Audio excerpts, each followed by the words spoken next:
Attention, denizens of the Phantom Zone. We got big news. We got big news, right, guys? We got big news for our Patreon.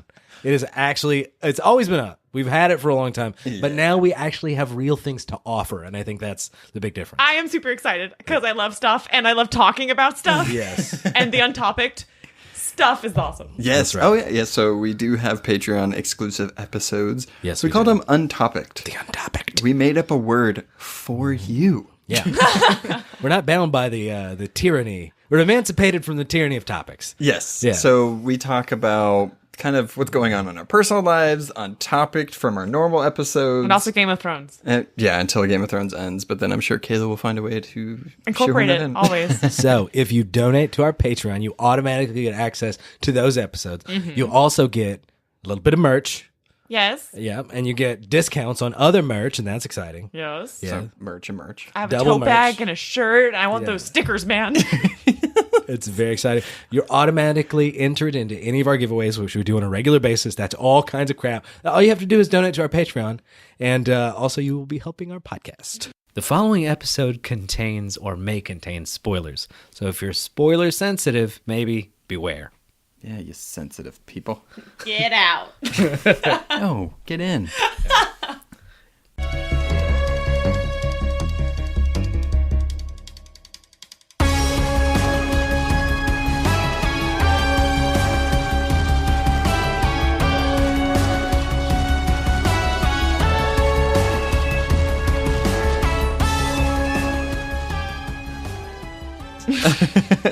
All right, welcome to the Fandom Zone. 3 fans, 1 podcast, and a sea of comics. I'm Noah. Kayla. Jared. And Jared's sick. Mm-hmm. Yay. I'm getting there, but I'm fighting through. Yeah, look what I had to deal with.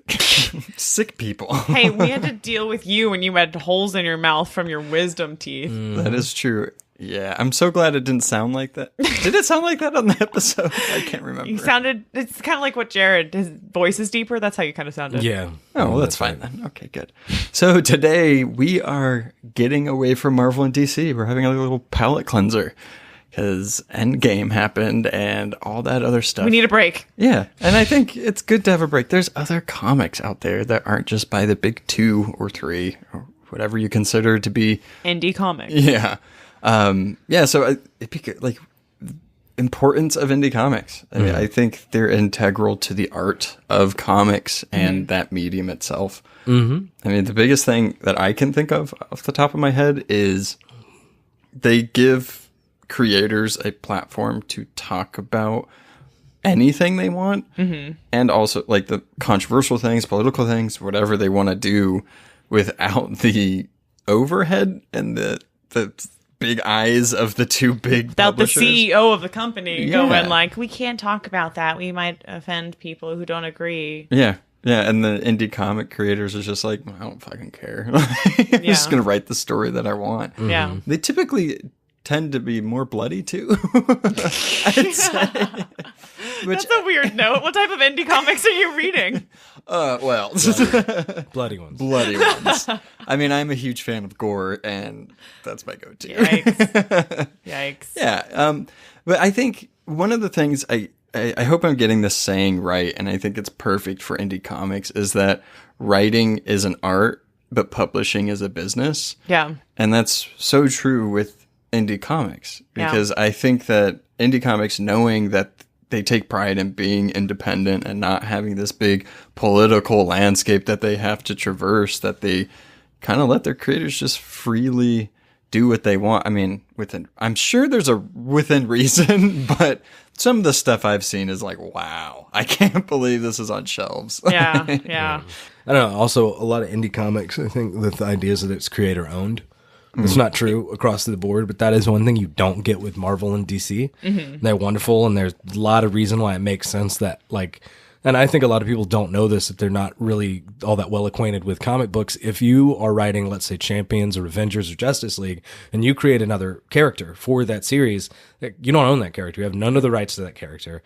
Now, I don't know if there's absolutely nothing, and sort of more legal minds would have some sense, but generally that's the idea. Yeah. So it's Just kind on their Wikipedia If you're page. writing for an existing Yeah. IP, all of the Exactly. creativity that you come up with is owned by the umbrella. But even to be clear about that, even if it's, you create an IP inside of an IP or something like that. That makes any sense. Yeah.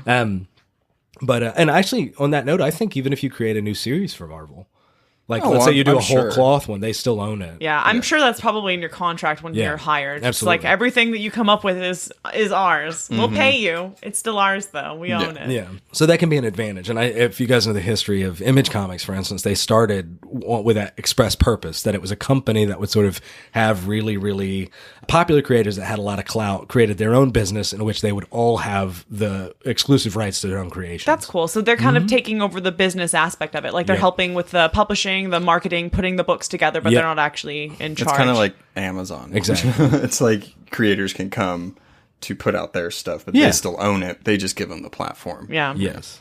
Yeah, that's always cool. Indie comics. I feel like indie comics has the opportunity to be what indie games do. And it's kind of like in the AAA titles for video games, you don't see a lot of groundbreaking progress in terms of game mechanics, story, things like that. There, especially now, I feel with Steam and all of that, you look to indie creators and gaming to kind of, oh my God, I didn't know a game could do that. Oh my God, this is such an interesting way to tell that story. And then you see it adapted into the larger, bigger gaming companies. So I feel like indie comics has the same thing. When you're an indie creator in general, I feel like you have a little bit more leeway. You can explore, you can kind of do some groundbreaking things that bigger companies might take notice of and start incorporating. Yeah, that is very true. And I would think it's a good springboard for creators, because to try to even get into Marvel or DC, I would assume without you being some like big award-winning writer or anything, it might be hard to get into them. But if, say, you started with indie Image Comics or any of the other ones, or even started your own little company, and they notice, and that's where you want to go, it's definitely a good trajectory to go. It's also worth mentioning, because people use the word indie in a lot of different ways, and it's sometimes contextual. It's worth thinking about, because it stands for independent, right? So it's, what do we mean this comic book is independent from? Yeah. So sometimes we mean it's an indie comic, and so it's like indie music, where it's more of a style than anything else. Like it's often sort of less superhero emphasis, often more adult, weirder generally, not for mass consumer audiences. Sometimes it just means independent of the major publishers. Like, so that some of the ones that, like, later on we have an interview with, it can just mean that they are self-published and completely independent. Which does not seem easy to do. No, it's so good that you mentioned that, because before we started recording, we were like trying to come up with the definition of indie comics, and we couldn't come up with the same one. So Jared's explanation is basically like it has variable definitions. Yeah, and I think that's a good way to put it too, because to bring it back to music, pop music, what is that now? Because you can have country in it, you can have anything. It's just what popular music is now. So I think it really depends on what you might think it is. Sure. I think, but would you say that a good kind of like overlying thing, it's like just independent from the huge publishers? I think that's what most people mean most of the time. Yeah, I think that's my default. Yeah. If they pick up a comic, it's like, oh, this is a Marvel DC, this is indie comics. Yeah. It's like Dark Horse or something, and it's like they're a huge publisher. Well, but to bring up two weird examples real quick, just to give you a sense of how sometimes it gets a bit weird, is that if you thought about, if you read Invincible, when you weren't a fan of Marvel and DC, you didn't know comics that well, you might be more, that's Marvel or DC, just based on the character of that comic book.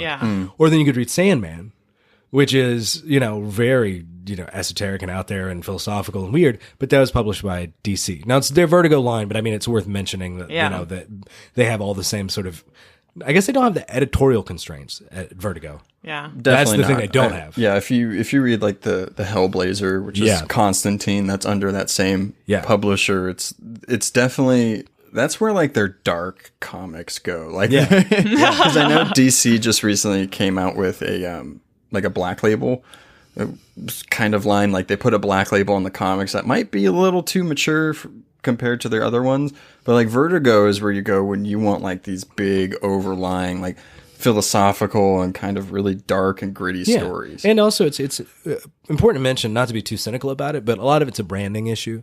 So DC, when they want to release a title that doesn't besmirch, maybe it's a little adult, maybe it's a little dark, maybe it's a little controversial, they don't want it to besmirch their DC brand, and so they'll release it under something else. Good example is how Disney works with Lionsgate. So DC owns Lionsgate, but if they create a movie and that's maybe kind of stabby or something like that, Which usually or sexy, they are. and they don't want to besmirch Disney's name. They do it under Lionsgate. So I think sometimes we get the Vertigo independence that way. Yeah, that's labels. True. Yeah, yeah. I mean, I think some of my favorite comics have been indie comics, as far as ones that have just really stuck with me, and I just not necessarily like super obsessive about, but just hold it really close to my favorite comics of all time, because of course I love DC and of course I love Marvel, but there's just something about some indie comics that are just free to kind of express who they are. Yeah. And you really get to see the world we live in translated into them,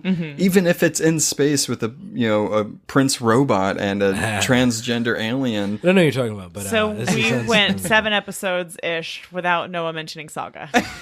Did you really count? That's No, pretty good. I was making I that think up, but that's- it reminded me of that Office thing. It's been 0 days since our last nonsense. Yeah. But it's so good. It really is really good. Read it, Kayla. Yeah, I mean, I think superheroes dominate this this genre, and I think there's reason for that. I think some of it's just historical inertia. They just have been so popular here. That's what people think of when they This think of character's comics. been here 80 years. They ain't going absolutely. nowhere. But that's what they built their company on. Absolutely. And I think there's something about the fact that it's like you're not going to get that in up until recently. That was the only superhero game in town was comic books. Yeah. That may be changing soon. But as Maybe changing. yeah, exactly. As well, I'm just saying, like the movies are now maybe some the I mean, quasi primary way people think of superheroes. Yeah. making the most money out of all movies by now. far. But also if you're a fan of comics, you're a fan of literature, right? You're a fan of reading, and so there's so many other genres that get expressed through comics, usually indie comics, that aren't superhero stuff. Yeah. Yeah, I think there was one that was brought to our attention via, I think it was Instagram or maybe Twitter. This guy reached out, and he was a comic book creator, and he's like, hey, read this and like let me know what you think. And we thought it'd be a good idea to kind of not necessarily review it on the show, but just bring awareness that this comic exists, because it's really good. And I know it's hard.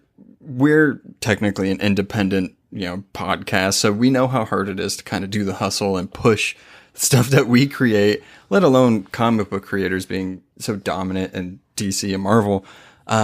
But there's this one called Murder. That's the name of it. And I was like, I'm already intrigued. Please send this to me. Oh, you pronounced it murder. I was going murder. Oh, yeah. More fancy.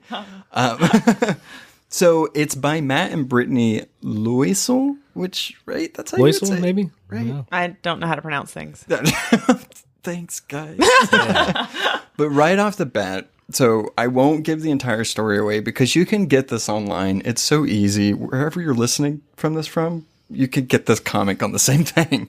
So the cover of the first issue is this big butcher about to smash this baby calf's head in, while what I'm assuming is the parent cow behind them about to ram into the guy.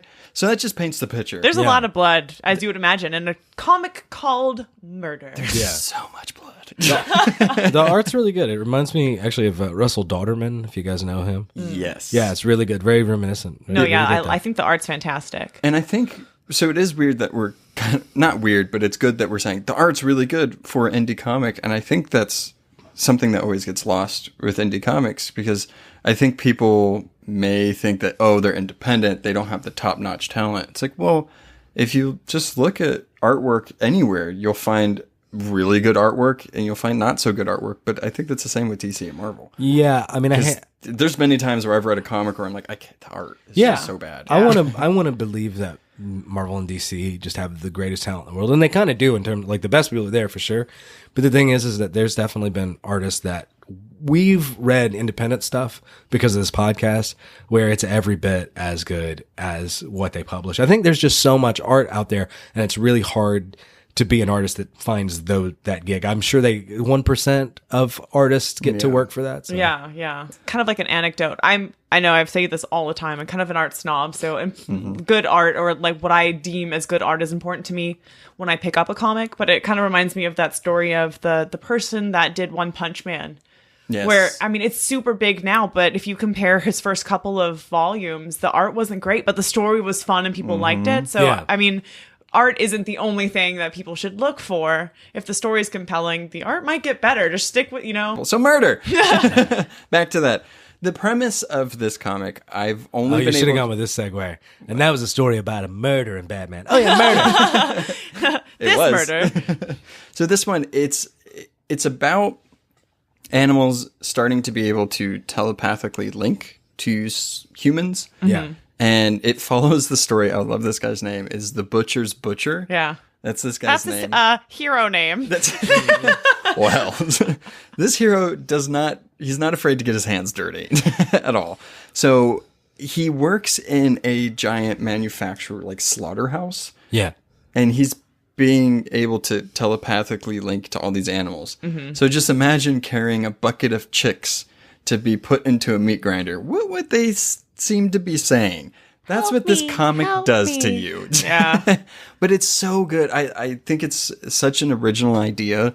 And with how, I guess, I wasn't expecting the themes to be so mature and for it to just be kind of in your face. Yeah. And not afraid to be like, no, this comic is not only like, hey, we're over processing these animals, but also have a really good story in it as well. Yeah. It's really good. And I commend the platform. I mean, and like you had said, the boldness of like the theme being very in your face. Mm-hmm. And as an omnivore who doesn't plan on giving up meat ever, I still really enjoyed reading it because, again, it was kind of refreshing to see, well, DC or Marvel couldn't put this out there because the themes and what they're trying to say is so blatant and in your face. And they'd be worrying about, ostracizing a potential people that they want to read or reach. Mm-hmm. So yeah, even if I don't agree with the platform 1,000%, I respect what they're saying and I respect the audacity to be so bold. Yeah, and that's kind of speaks to what we were talking about with indie comics. Like they are able to do this. Yeah, I mean he's under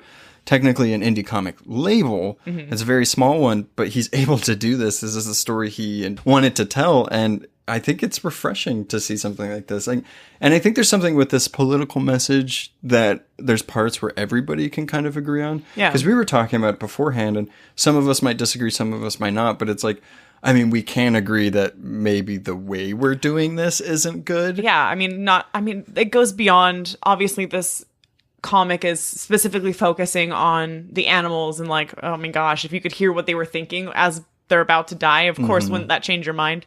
But we were kind of talking about like the economical and environmental ramifications of the way we do this. Exactly. So it was very thought provoking, even if you don't agree 1,000% with the platform. So. I think so. Yeah. And I mean, if that's what the point of this person's creation was to do, it's like, well, I mean, get you got people me thinking about it. Yeah, get exactly. people talking about it. Yeah. Yeah. So definitely check them out. So I know they're on Kickstarter. They have their second issue out. You can find them just by literally typing in murder on by Matt Loisel. Yeah, don't just Google murder. Yeah. I'm glad I saved that towards the end. I was like, wait, don't type in murder. I mean, you can, and you'll learn a lot, but you'll probably get DeWine and Crime, one of our favorite podcasts. But yeah, so their website is collabcreations.bigcartel.com. So it's COLLAB creations.bigcartel.com. So definitely check them out. All right. And we have special guests on this episode. We are interviewing Dummie Comics. Yeah. Well, Jared is. He got the honor to talk to these guys. I did it. He did do it, and they messaged back and were like, he did great. I'm like, oh, thank God. Yeah, we thought I was going to ruin it. We sent Jared out on an assignment, and we were like, let's see how this goes. And that was on assignment, by the way. I had a trench coat and one of those like hats with a feather in it that news guys would wear. Or maybe I'm thinking of Robin Hood. Macaroni hats are totally out of fashion. Yeah, I know. That's what they said. So this was my interview with Kalani Caraballo. He's a creator and a writer from Dummie Comics, and we checked out his comics. I'm just really impressed with the amount of subject matter and styles that they publish in, that this guy writes in. So I was super excited to interview him. Mm-hmm. And here's the interview. Yeah, well, and I will say there is a horror one that they write. Oh, so good. I do love blood and gore, so they hit all of my points. Yes. Just stop, Noah. Just stop. I have with me Kalani Caraballo, a writer. Oh, you got it. Yes, I did it. It's a writer from Dummie Comics. We're really excited to be talking to you today. I guess I say we, just me today.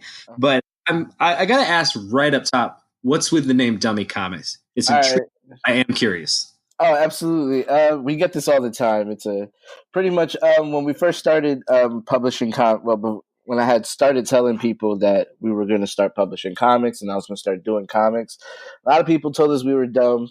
A lot of people told us we were crazy. A lot of people, gave us like, how are you going to compete with IPs that have been out for 75 years? You know? So we just took the negative and decided to make it a positive and make it our name. What supportive friends you have. Look at that. Yeah, right. No, but I totally get it. And there's definitely something just about worth doing it, even away from, knowing what you're going to be able to sell or something like that, or how successful.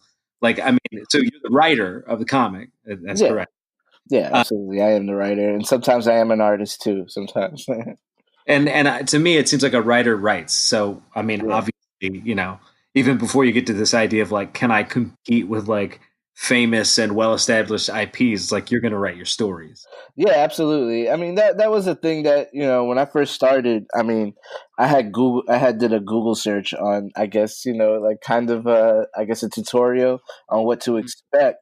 And I think I found an article that was maybe from CNN, and whoever the writer was, they just said, "Oh, you're not Kevin Eastman. Don't waste your time. There's no money." I remember this article. I wish I could find it again because I haven't been able to find it. But the main thing was, it's like, you're not Kevin Eastman. You don't have Ninja Turtles. It was a crazy interview. I mean, I don't know why they said It doesn't make any sense, because how would anybody ever get started? Yeah, exactly. That's the thing. Like, what a defeatist attitude to have, and why tell people that?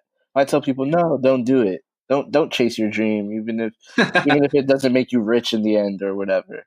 Yeah, and I think that's the right attitude to have. I also have to say, I guess there's some sense where, okay, don't do this if you're only trying to become famous, or your only acceptable goal would be being rich. But during that, yeah, absolutely.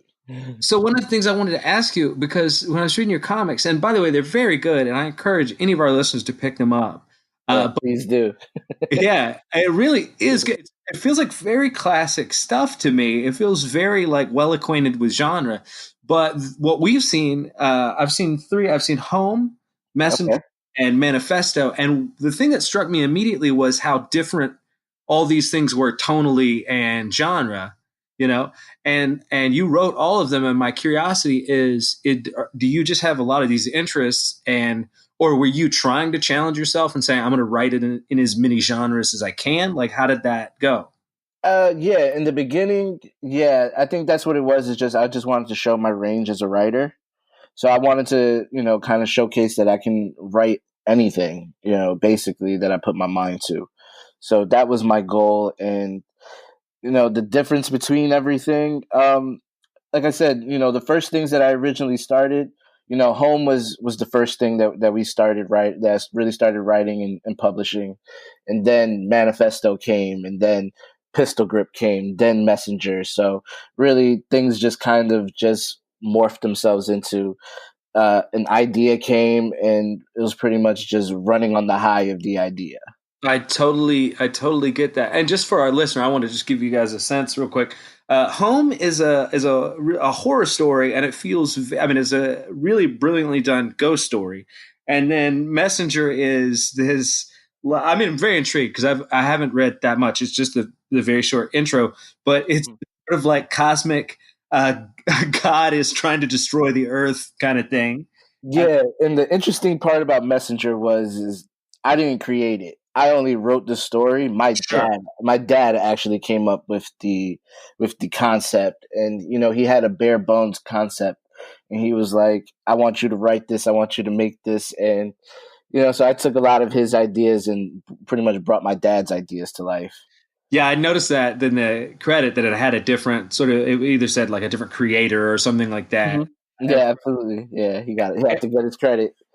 Yeah, no, for sure. And because otherwise he'd be suing you later. But And then Manifesto is a very, I think you mentioned that it's Punisher inspired in some sense, like from. Oh no, actually no, it's not It's not Punisher inspired. It's often compared to the Punisher. Oh, okay, because I think yeah. the Punisher's mentioned in like one of the forewords or something like that.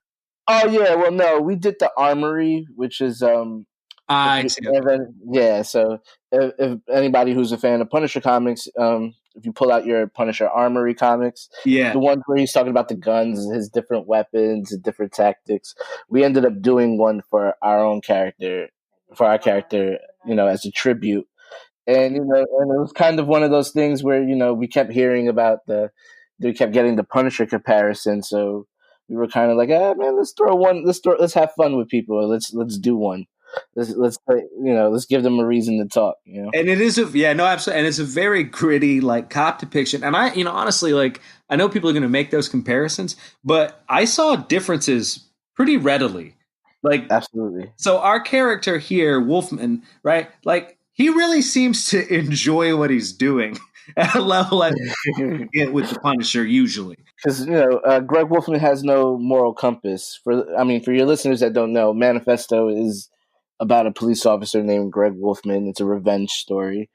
He takes down a murderous drug cartel and exposes members of his own police force being on the take. And his family gets killed in the process. So now he's out for blood. And he does not take it well from a therapeutic standpoint. Absolutely not.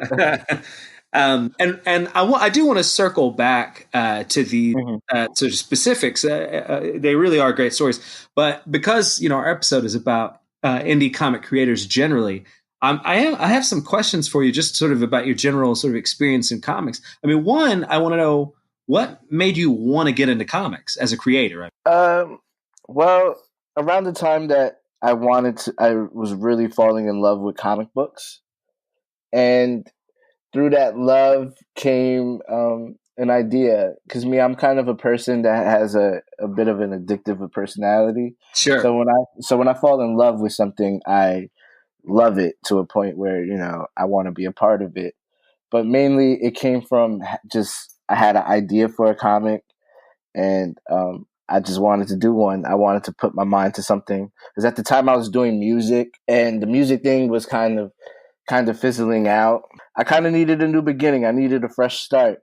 And, I was really, really in love with comics. I was, going to the comic book store, spending my weekends there, my Wednesday, I was making days out of it, So I fell in love with it. I came up with an idea, and I just was like, let me go for it. I mean, what do I have to lose, Absolutely. I mean, was there a curiosity about like, I wonder if I can do this?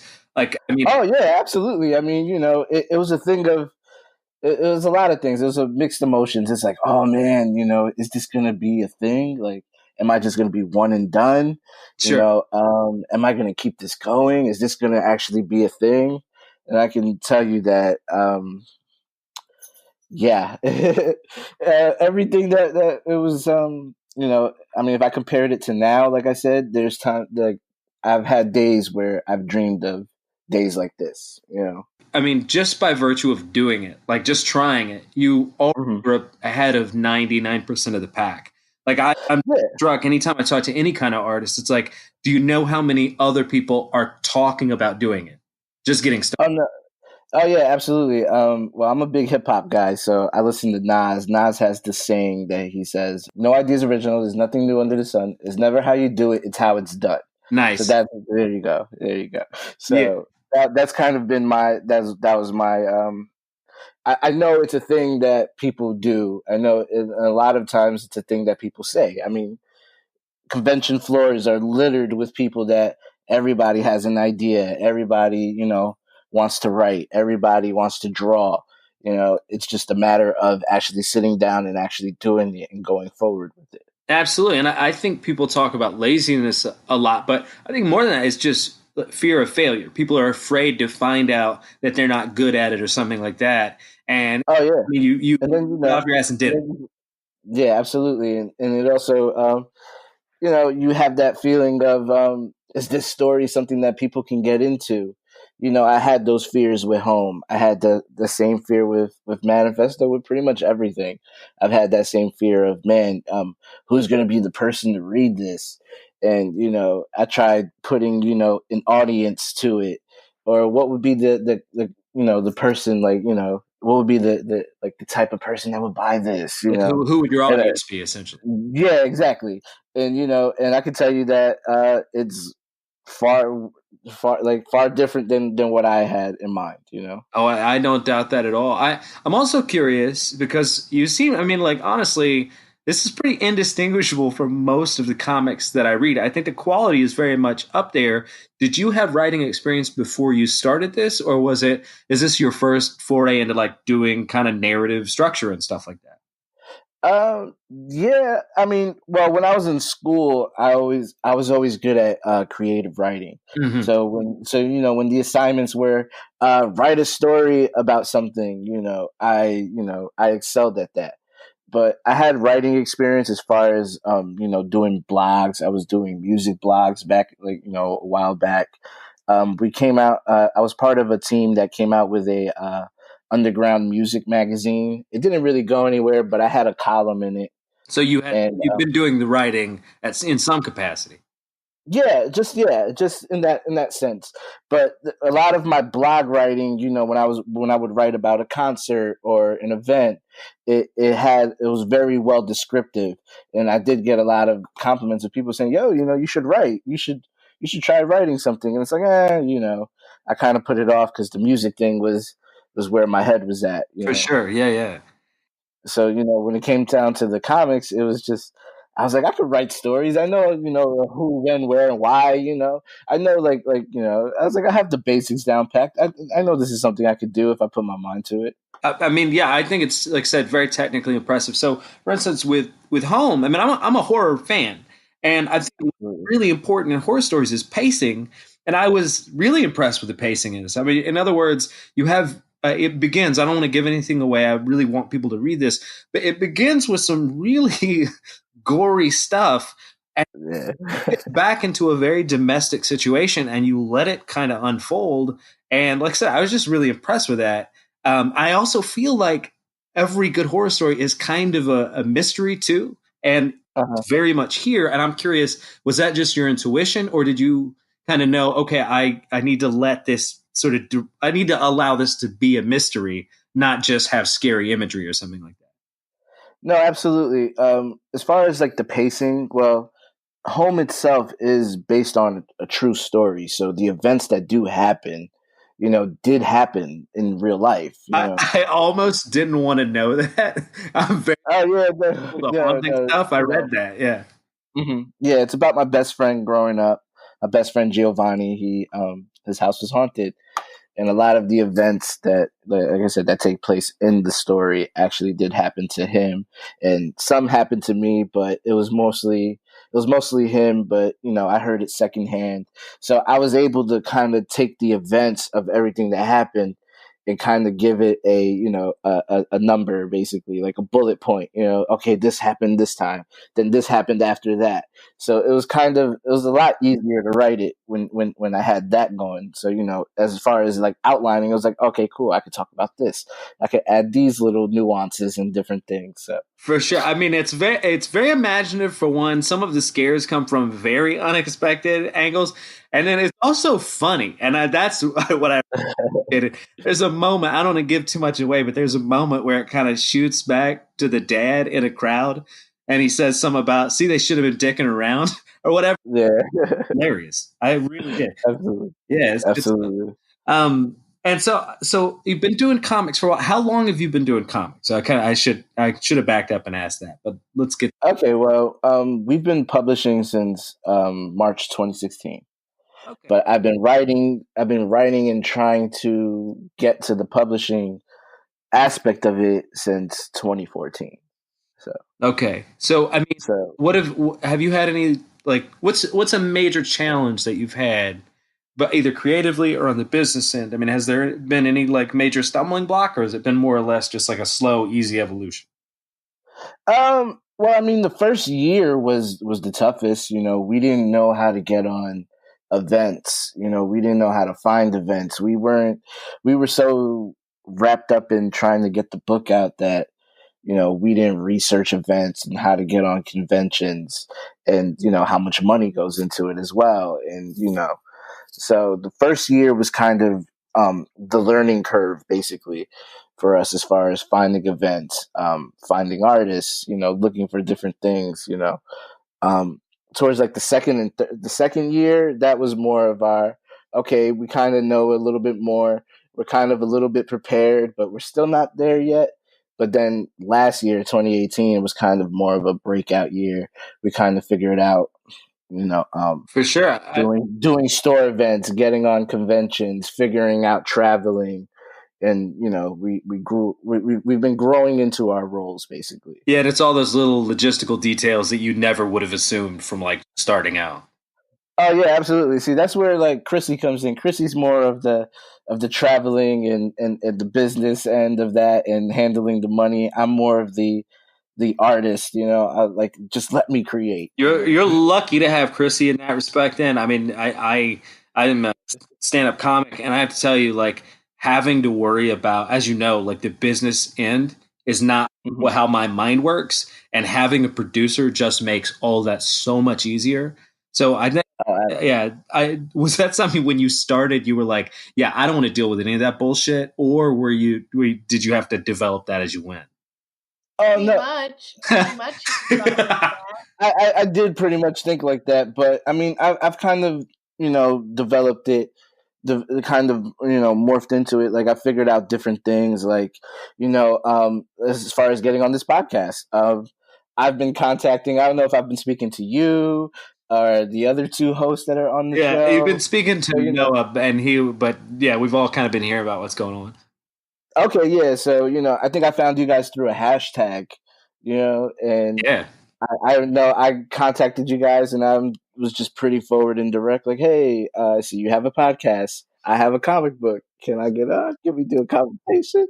It was, I think, a certain amount of serendipity, too, because, like, when you're trying to do an episode about independent comics, honestly, it's kind of hard to find people that really are ready to talk about it, too, and have. Oh, yeah, absolutely.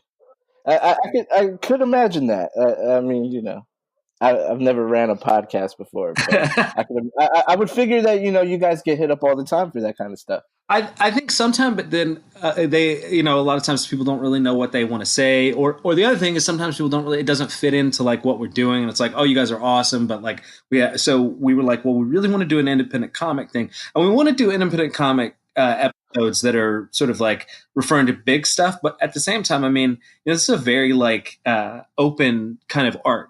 And it's really cool to talk to people that have, like, just, like I said, kind of picked themselves up by their bootstraps and just started doing it. No, absolutely. I mean, you guys have to do that with the podcast, I would assume. Oh, yeah, absolutely. Another question I want to ask you, because we're talking about these other, because it's not just you, right? You have other people on your team. So you can find your artist. Okay, well, for Home and Manifesto, those two comics share the same artist by the name of Frank Castro. Chrissy found Frank Castro actually through freelanced. I think it's freelance.com, right? Yeah. Yeah. So it's freelance.com was where we found Frank. And he was in Jersey. He was local. Because prior to that, originally we had a different artist for Manifesto. And he was from Mexico. And we found him through a site called Pencil Jack. Okay. And then he did Manifesto. He did the issue number 1. And then when it came down to number 2, he stole the money and ran off with our money. God damn. So we never got that issue, obviously. But then, we found freelance.com. We decided, we wanted to find someone local, or at least someone in New Jersey. And because that's where we're from northern New Jersey. So we found Frank Castro. We sent him the script to Manifesto. He loved it. And when we released Manifesto number 2, we were doing a signing, and this was kind of our first introduction to him, meeting him. And then, he read Home while he was there, and he was like, because originally we had another artist doing Home also. And Frank kind of came in and was like, I can make this better for you. So I was kind of like, all right, cool. Like, I want to see what you do with it. Like, send me some pages and stuff. And he sent me character sheets and different things. And it was actually better than what we originally had. So That's Frank fantastic. has been, so he's been like the life, life changer, man. And the guy that stole your money, that you said that guy was in Mexico, Yeah, he's from Mexico. and it was the guy working on Manifesto. Yep. We had originally did like I said, we did Manifesto 1. We released it July of 2016. So around the time when we went to commission for the next issue, he kind of gave us the had us, kind of gave us the runaround for 6 months, and then just fell off the face of the earth. I just think it's I mean, there's an irony there that it's then he about blamed. Mexican. Then he also, Well, there's a book about, or at least featuring Mexican crime, and then a Mexican crime took place about the book. yeah, right, karma, right? We were just saying, that he gave us every excuse from ICE is coming for me. like, dude, how's ICE coming for you if you live in Mexico? Yeah, There's a preemptive strike. ICE is doing those. yeah. So here's a question, because we've talked about just the curiosity about the sort of, because it's an inherently collaborative art kind of process from the writer to the artist. And I'm curious, when you hand over your scripts, how detailed did you get with things like visual description or like things like that? Is it kind of like, here's the major beats, this is what needs to happen, and kind of free reign? So it made me think about it, because that sort of baseball scare, let's say, I don't want to give it away. I would like that. Okay. But from home, I was curious, like, how much of that is your design? How much of it's the artist's design? And how does that work? Usually, like I said, when I do anything with creators, with artists, I give them free range where they're allowed to change something. Sure. As long as it's making the story better, I'm all for change. If I always say, well, if it sucks, I always say, like, excuse my French. I hope I could curse on here. Please do. We prefer it. Okay, cool. I always say, look, if the scene sucks shit, and you can make it better. You can make it better, by all means. I'm for making it better. Yeah. It doesn't. I can take criticism very well. So if something sucks, I obviously I want it to be better. I want the product to be good. So I'm all for anything that brings the completion faster, makes the artist happy, and makes us happy, since we're commissioning everything. So. Absolutely. So and just kind of a follow up there, you do this sort of script, you hand over the artist, and you give them that kind of freedom. Now, is there like a kind of back and forth?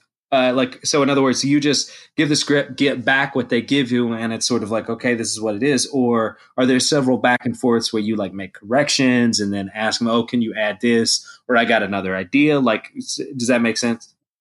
No, it does make sense. Usually it depends, usually when I get the work, it's completed. So to me, it's more of a, I speak with Frank all the time. Mm-hmm. When it comes to Home and Manifesto, I always, we talk at length all the time. So if anything is to be changed, he usually asks, like, hey, man, I have this idea. What do you think? You think we should go with this, or do you want to just keep it original?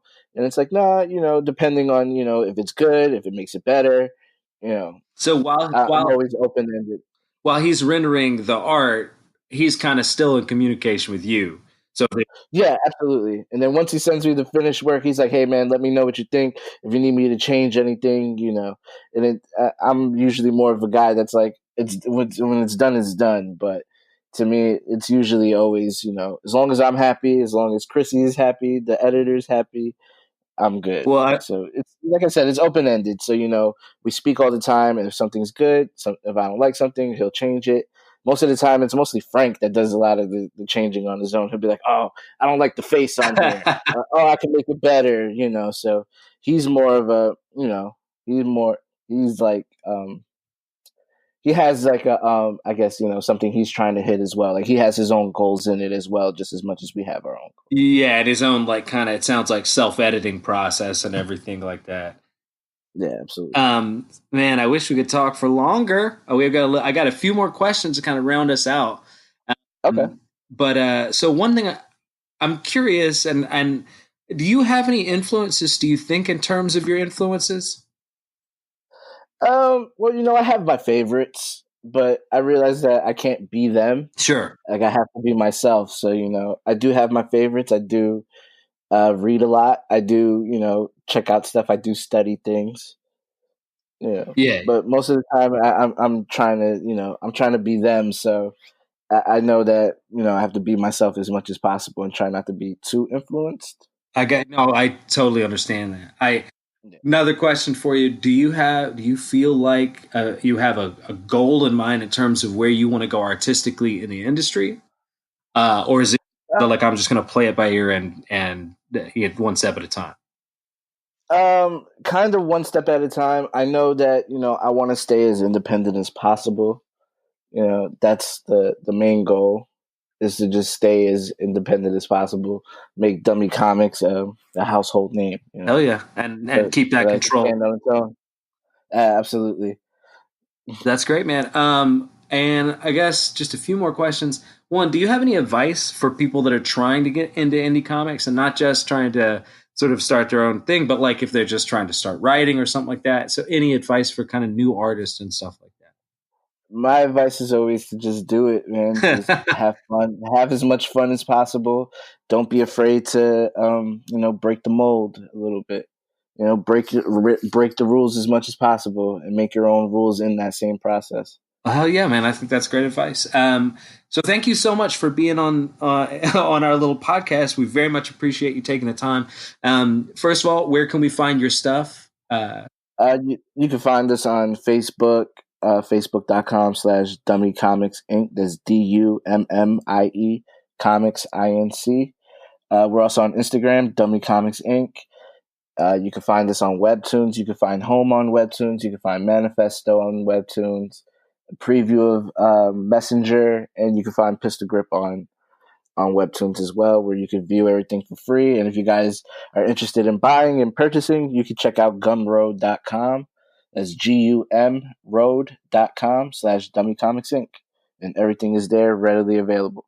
Fantastic. Honestly, I'm a big comic fan, as you know from the podcast, and I found this stuff to be very impressive. I think anybody who likes to read comics should check this stuff out. Absolutely. Definitely. Thank you. And I really appreciate that. Hell yeah. Thanks, man. I appreciate it. Thanks for listening. Follow us on Facebook, Instagram, or Twitter at The Phantom Zone Pod for more podcast updates.